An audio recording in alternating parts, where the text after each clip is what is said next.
Olá, bom dia, internauta que nos acompanha ao vivo, diretamente aqui de Brasília, dos estúdios do PT na Câmara. Nós estamos hoje, nesta quinta-feira pela manhã, recebendo nos estúdios do PT na Câmara, mais uma vez, o nosso querido deputado federal Rui Falcão, do Partido dos Trabalhadores de São Paulo. Essa transmissão também, além da página do PT na Câmara, está sendo feita pelo Facebook do deputado federal Rui Falcão. Portanto, entre na página do deputado, curta, comente e compartilhe. Chame seus amigos para conhecer o trabalho do deputado Rui Falcão pela página do Facebook e também no Twitter do deputado Rui Falcão. Deputado Rui Falcão, bom dia. Bom dia. Bem-vindo mais uma vez. Tudo bem? Tudo bem, estar aqui deputado. com vocês de novo. Tempo chuvoso, estou com um pouco de resfriado hoje. Então, vou precisar elevar a voz para compensar o desgaste. Tranquilo. Pedimos que, se você tiver dificuldade com o som, nos avisa aqui que os nossos colegas da técnica melhoram o som aqui. O deputado, como já falou, está um pouco afônico, porque Brasília, estamos no período de chuvas, né, deputado? Mas daqui a pouco vem a seca, aí a partir de abril a gente passa 6 meses sem chuva aqui em Brasília. Mas, deputado, a semana em Brasília fazendo uma análise foi quente. Ministros aqui na casa, ministro que cai não cai, né? Uma avaliação primeiro geral do senhor sobre essa semana política aqui em Brasília. Primeiro eu queria saudar no país todo as pessoas que se mobilizaram no dia 22, movimento sindical, movimento popular, pessoas anônimas se manifestando contra essa reforma da Previdência. As pessoas começam a entender que vão perder muito, muito mesmo, e muitos e muitas talvez nem consigam se aposentar, caso essa proposta cruel do governo fosse à frente. Mas na semana, talvez até influenciado por essa grande manifestação nacional, muitos deputados passaram a se reposicionar. E o fato mais importante foi a decisão de 11 partidos. Por um lado, 11 partidos dizendo que não concordam com o fim do BPC, o benefício de prestação continuada, que não concordam com as restrições à aposentadoria rural e, principalmente, não concordam em desconstitucionalizar a Previdência, ou seja, em retirar os direitos da Seguridade Social que estão inscritos na Constituição Federal. Por aí se percebe que não sobraria quase nada de pé, a não ser a questão da idade mínima, que nós somos contra esse regramento que está aí, e a tal da capitalização, que é o pilar da reforma do ministro Paulo Guedes, porque está a serviço dos bancos e do capital financeiro. E o outro fato também, 6 partidos de oposição, PT, PCdoB, PSOL, PSB, PDT e Rede, subscreveram um documento, os 6 se manifestando contrariamente a esse projeto de reforma da Previdência. A par disso, nós tivemos um fato muito desagradável, que o ministro Paulo Guedes, que havia se comprometido a comparecer à Comissão de Constituição e Justiça e Cidadania, inexplicavelmente, como se diz no popular, deu o cano, fugiu ao debate, talvez por não dominar muito o assunto, mas as 2 explicações que apareceram, uma foi pior que a outra, Leite. A primeira dizia o seguinte, declarada pelo líder do governo, o Major Vitor Hugo: o clima político na casa talvez tivesse impedido a vinda do ministro. Olha, ele esperava o quê? Que fosse recebido com rosas e festas? Sim. E a outra explicação condicionava o próprio funcionamento da Comissão de Constituição e Justiça, que ele só viria depois que a CCJ designasse um relator. Ora, o ministro não pode condicionar o ritmo da casa, como disse o presidente Rodrigo Maia também ao presidente da República, ele não dita o ritmo, a tramitação, como a gente trata os projetos aqui.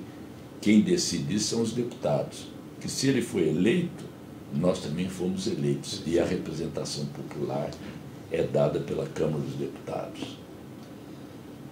Para você que está chegando agora à nossa transmissão, Estamos ao vivo pelo Facebook do PT na Câmara e também pela página do deputado federal Rui Falcão, nosso convidado do Ponto a Ponto de hoje, para fazer um balanço político da semana aqui em Brasília.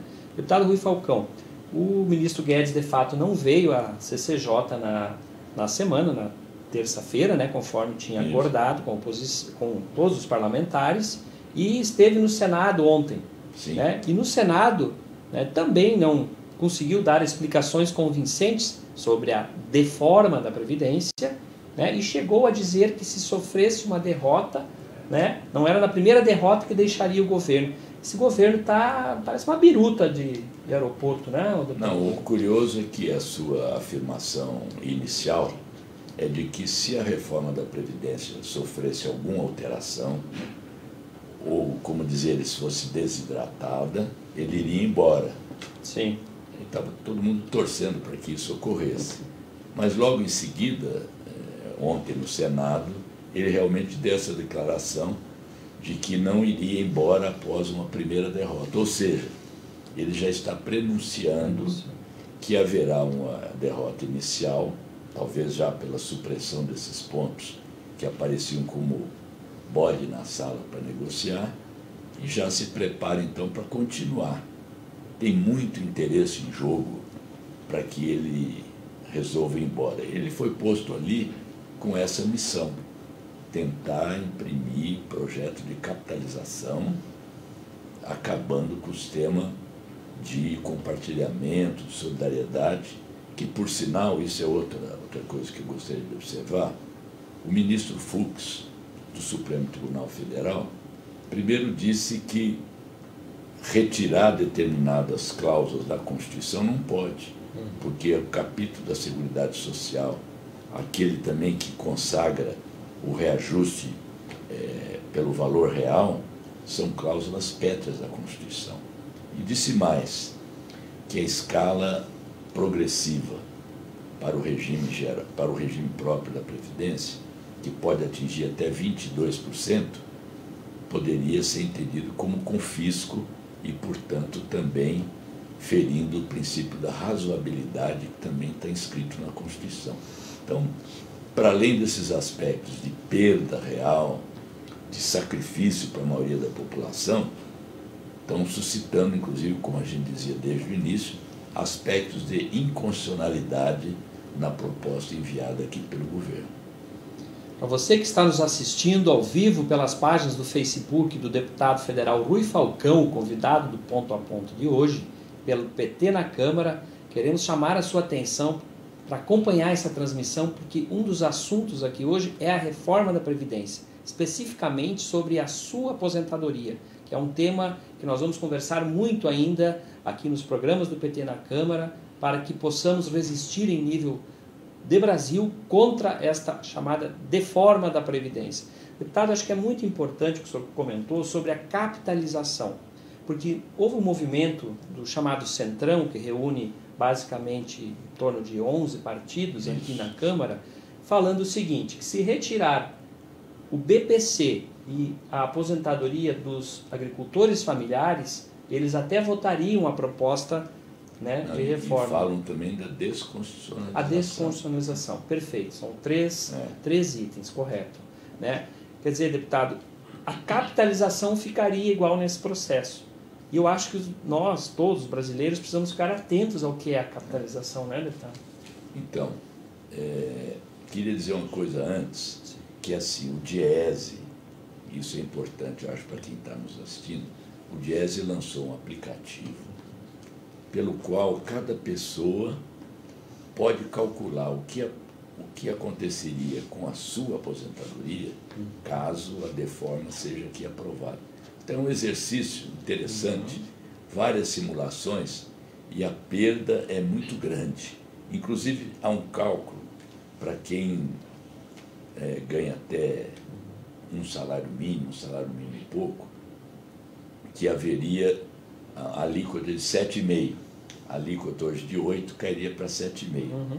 Então as pessoas fazem um cálculo ao longo de 10 anos e, pelas regras da deforma, você pagando 7,5% vai estar descontando mais no seu salário ao longo de 10 anos do que pela aplicação de 8%. Então tem várias enganações no projeto. E o principal deles é a questão da capitalização. Tem um estudo da Organização Internacional do Trabalho, em vários países, que já abriram mão desse sistema. No Chile, hoje, mais de metade da população de aposentados está vivendo com menos de um salário mínimo do Chile, mesmo depois deles terem feito uma pequena mudança no regime de capitalização. E, além das perdas, se o argumento do governo é que precisa cobrir o suposto rombo da Previdência, a transição de um sistema para outro vai aumentar o rombo. Porque, ora, se você deixa de contribuir para o princípio da solidariedade e bota o seu dinheiro num fundo privado, controlado por um banco, você está tirando recurso do regime geral da Previdência. Então, a tendência é aumentar. A outra coisa que eu tenho perguntado é o seguinte: você prefere se aposentar pelas regras atuais, que você conhece, você faz o cálculo, vai ver quanto, ao final de tantos anos, você pode receber sua aposentadoria, ou pegar o dinheiro e botar na mão de um banqueiro? O banco pode quebrar. A aplicação desse dinheiro, no Chile, por exemplo, a maior parte dos recursos era aplicado no exterior, não há controle, não há transparência e, principalmente, nós temos um regime em que há 3 tipos de contribuição. É o assalariado, é o patrão e é o governo. Isso. Pelo regime de capitalização, é uma contribuição só. E o Paulo Guedes, até para disfarçar, ele fala o seguinte: não, vamos criar um fundo, porque se ao final a sua contribuição individual não for suficiente para a aposentadoria, esse fundo vai cobrir. Então, é um esquema que fracassou em todos os lugares. A Organização Internacional do Trabalho recomenda que esse sistema não seja implementado em lugar nenhum, porque em mais de 30 países ele foi implementado e fracassou. Então, mesmo nessa nota do Centrão, eles não defendem capitalização. Não defendem. Tem uma omissão, eles Sim, não mencionam o assunto. Indefinidos. Como eles dizem que são contra a descondicionalização, e para implantar a capitalização, eu acho que exige que você desmonte o princípio da repartição e da solidariedade, talvez eles também não concordem com isso. Então, eu acho que vai ser muito difícil que essa proposta seja aprovada aqui. E acho importante que as mobilizações continuem, até porque, Leite, a situação do país se agrava a cada dia. Gravíssimo. Os jornais, anteontem, ontem, divulgaram uma fila de 15 mil pessoas lá no Vale do Anhangabaú, São Paulo, à procura de emprego lá em São Paulo. Então, o problema do país não é a reforma da Previdência, o problema do país é gerar emprego, valorizar o salário mínimo, fazer a economia crescer, e nesse sentido, aqui nessa semana também, a Câmara dos Deputados aprovou uma emenda constitucional, que foi uma derrota acachapante do governo, que eles foram obrigados a votar a emenda constitucional, que vai exigir que todo orçamento de investimentos seja realizado. Então, são obras paradas que podem ser retomadas, isso gera emprego, são os investimentos na construção civil, principalmente no Minha Casa Minha Vida, que foi interrompido. Então, não é uma emenda para favorecer, não é uma PEC, uma emenda constitucional para favorecer os deputados, é uma emenda constitucional que obriga o governo a investir e não a acumular para o sistema financeiro e para pagar a dívida e os juros da dívida. Deputado, eu acabei de olhar aqui, o PT está organizando em nível nacional a campanha de lutas contra a reforma da Previdência do Lula Livre. E no dia 1º de abril, o partido está organizando, em várias cidades do país, aulas públicas, obviamente em locais acessíveis à população. O PT vai estar lá, inclusive, com barraquinhas, com uma calculadora para fazer simulações. Deputado, é importante essa ação do partido, né? São sugestões, pode ser aula pública, pode ser um debate, pode ser uma panfletagem, mas nós estamos orientando o partido, a direção, no final de semana orientou que a gente desate essa campanha ao lado de outra campanha importante, que vai ser a semana do início de abril, até o dia 7, de 7 a 10 de abril, que são as jornadas pela liberdade do presidente Lula. E no dia 1º de abril também, nós vamos, que é o dia da mentira, nós vamos denunciar essas tentativas do presidente da República de comemorar a implantação da ditadura militar. Eu acho que é o único governo, o único presidente do mundo que festeja uma ditadura. Era como se na Alemanha as pessoas hoje fossem festejar o Hitler, ou na Itália festejar o Mussolini. Horrorosa. A Defensoria Pública e o Ministério Público Federal da Defesa do Cidadão já alertaram o governo e o presidente da República que ele pode estar incorrendo em crime de responsabilidade, porque a Constituição defende a democracia, o regime democrático que existe no Brasil, e, portanto, você comete crime ao incitar as pessoas a comemorarem a ditadura militar. Nós já dissemos aqui, vários de nós, ditadura nunca mais. Ditadura que implicou tortura, mortes, assassinatos, desaparecimento de militantes, exílio de milhares de pessoas, inclusive, como lembrou o presidente da Câmara, o próprio pai dele amargou um exílio no Chile, né?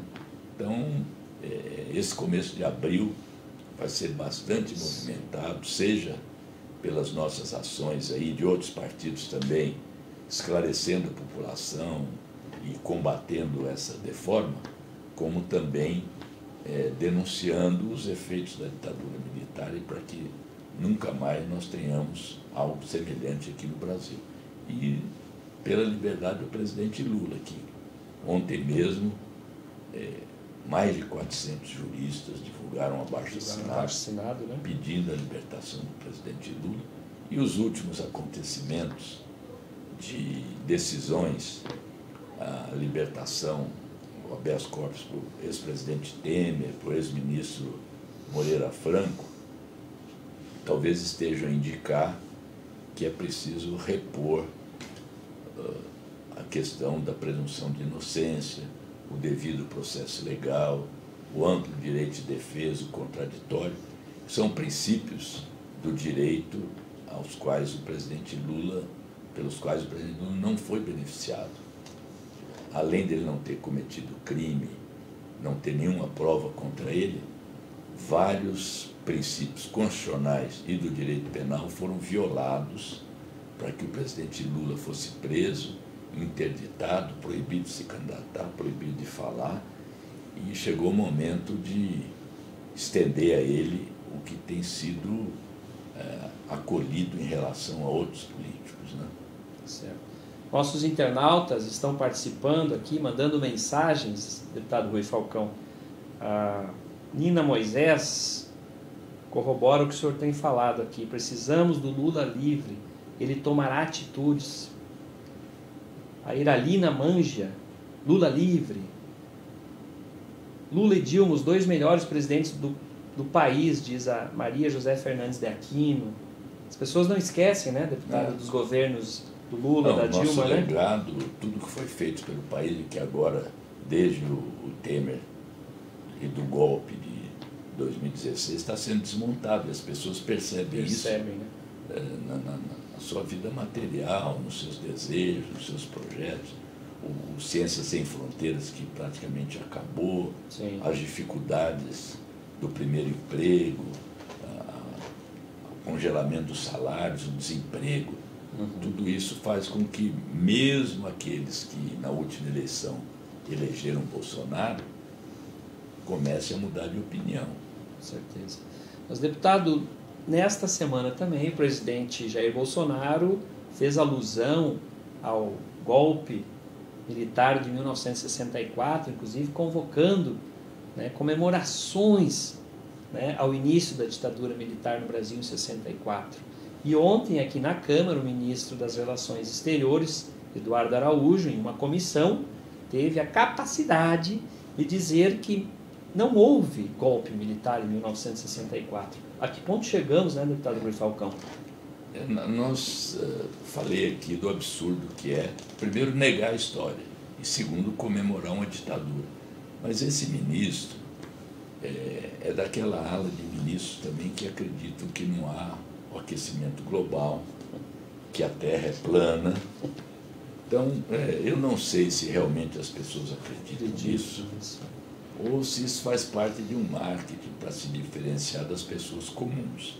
Então, veja, o ministro das Relações Exteriores, ele tem criado uma série de problemas para o próprio governo e tem sido desautorizado na prática. Por exemplo, no encontro do presidente Bolsonaro com o presidente Donald Trump, quem estava ao lado do presidente era o chamado guru Olavo de Carvalho, Steve Bannon, e não sei se é o 01, 02, um dos filhos do presidente. Eu nunca consigo gravar a numeração exata, então me perdoe mas é aquele que o acompanha, que quer ser ministro das Relações Exteriores. É o Eduardo, né? É o 02. Pois o número também eu vou ficar devendo, deputado. Eu acho que Bom, o fato é que ele já foi desautorizado com relação às questões da China, que é o nosso maior parceiro comercial. Sim. E ele agride a China. Ele já foi desautorizado com relação à instalação da Embaixada do Brasil em Jerusalém. Então, eu não sei o que vai acontecer com ele, porque o ministro da Educação, que é outro dessa ala, junto com a ministra de Direitos Humanos também, são meio exóticos, né? Esquisitos. Ele ontem estava sendo demitido, porque o Bolsonaro disse que o Ministério da Educação não andava bem. Sim. Depois o próprio presidente desmentiu que ele fosse demitido ontem. Mas todo o noticiário é de que na primeira quinzena de abril talvez ele não sobreviva mais. Sim. Não sei como o Olavo de Carvalho vai se pronunciar se isso acontecer. Já, inclusive, candidatos listados aí na imprensa, um deles é o ex-ministro Mendoncinha, como chamou. Mendoncinha, do DEM, né? DEM de Pernambuco. E um aqui de Brasília. Tem vários candidatos aí. Tem, inclusive, um militar também, porque os militares estão cada vez mais ocupando postos no governo. Já são dezenas, postos chaves. Mais de 100. Mais de 100, né? Postos de primeiro e segundo escalão. E diz que tem muito DAS aí ainda disponível, né? Para os militares. Então, são ministros que contrastam com tudo que já teve aqui no Brasil. Nós já tivemos outros ministros das Relações Exteriores que não tinha, por exemplo, a política do ministro Celso Amorim, que instituiu uma diplomacia altiva e ativa, transformou o Brasil num player internacional. Mas mesmo outros ministros, do Fernando Henrique, mesmo aquele que teve que tirar os sapatos para entrar nos Estados Unidos, o ministro Celso Laffer, vergonha, né? Numa coisa que nos envergonhou, mesmo esses tinham uma outra posição e não eram folclóricos, né? Então, aliás, também nessa área da diplomacia internacional, houve um episódio lamentável, que é esse decreto do presidente da República, que dispensa de visto cidadãos e cidadãs americanos, japoneses, canadenses, sem nenhuma reciprocidade. Quer dizer, um brasileiro para entrar nos Estados Unidos tem que passar por uma grande burocracia e os americanos podem entrar aqui à vontade, sob o argumento de que isso vai beneficiar o turismo. Turismo, exatamente. Deputados, nossos internautas começaram a enviar também perguntas, fazendo comentários, e o Paulo Henrique, ele quer saber quando vai ser julgado o recurso do presidente Lula, que é uma pergunta que muitos querem saber também, quando será julgado e quando o Lula estará de novo, né, com o povo brasileiro nas ruas. Né? Tem dois tipos de recursos aí caminhando paralelamente. Tem um recurso no Superior Tribunal de Justiça que dizia-se que podia ser julgado essa semana ainda, mas o ministro Félix Fischer diz que pode levar à mesa, ou seja, a qualquer momento pode botar esse recurso para votar. Então eu não sei a data exata. E o Supremo Tribunal Federal deve julgar no dia 10 de abril a questão da presunção de inocência. 10 de abril, né? Dia 10 de abril. 10 de abril. Ou seja, a Constituição Federal reza que ninguém pode ser considerado culpado até sentença condenatória em última instância. Ou seja, a última instância é o Supremo Tribunal Federal. Esse entendimento foi mudado, a Constituição foi reescrita pela maioria do Supremo Tribunal Federal, 6 ministros, e agora parece que isso vai ser reavaliado e eu espero que eles restabeleçam o que está prescrito na Constituição Federal. Ocorre que, se o Superior Tribunal de Justiça confirmar a sentença a que o presidente Lula foi condenado e ratificado pelo Tribunal Regional Federal da 4ª Região, essa decisão eventual do Supremo Tribunal Federal não beneficiaria mais o presidente Lula. Então, seria importante que o STJ realmente anulasse essa sentença do TRF4 ou reformasse a sentença, excluindo alguns crimes que foram imputados ao presidente Lula. Nesse caso, ele poderia, tendo cumprido 1 ano de pena, ser colocado em liberdade. Né? Embora o pleito nosso, o pleito dele, é pelo reconhecimento da sua inocência. Porque não existe crime. Não cometeu crime, e por não ter crime não há prova. Exato. Perfeito. Mas aqui a nossa internauta Lídia Mesdalani nos ajuda sobre os irmãos Bolsonaro. Flávio 01, Carluxo 02 e o Eduardo 03. Muito obrigado, Lídia, aí pela contribuição, né? Vamos memorizar aqui os números. Tem um 04 e a 05, que é a menina que ele disse que cometeu uma fraquejada, que só tinha filhos homens, e no 5º ele fraquejou dando uma demonstração que é frequente nas declarações dele de machismo, para não falar das declarações anteriores de homofobia, de xenofobia, assim por diante.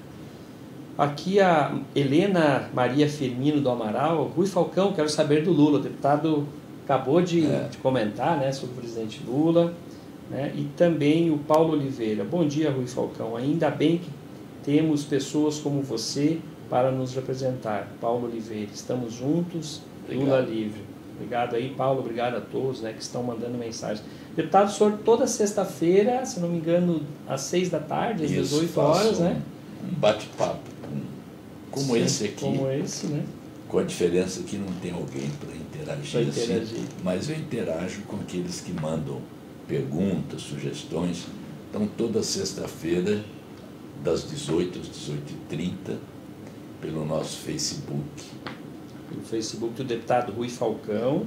E também a gente sempre reforça aqui para que você acompanhe o trabalho dos nossos parlamentares pelo Twitter do deputado Rui Falcão, que aliás tem uma peça muito bonita lá, que é a letra da música Cálice, né, se referindo ao golpe de 64, né, letra do Gilberto Gil e do Chico, né, Afasta de mim esse cálice, está lá no Twitter do deputado, fazendo alusão, obviamente, contra o absurdo que foi o golpe de 64 e a ditadura militar.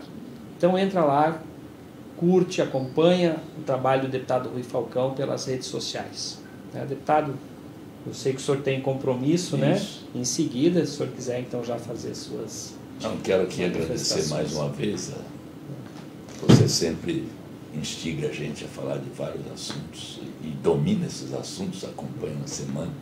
E também quem participa conosco aqui, quem nos assiste, quem envia perguntas, quem nos ajuda, como essa A internauta aqui que colocou os zeros corretos para nós aqui. Eu vou procurar memorizar para não esquecer mais.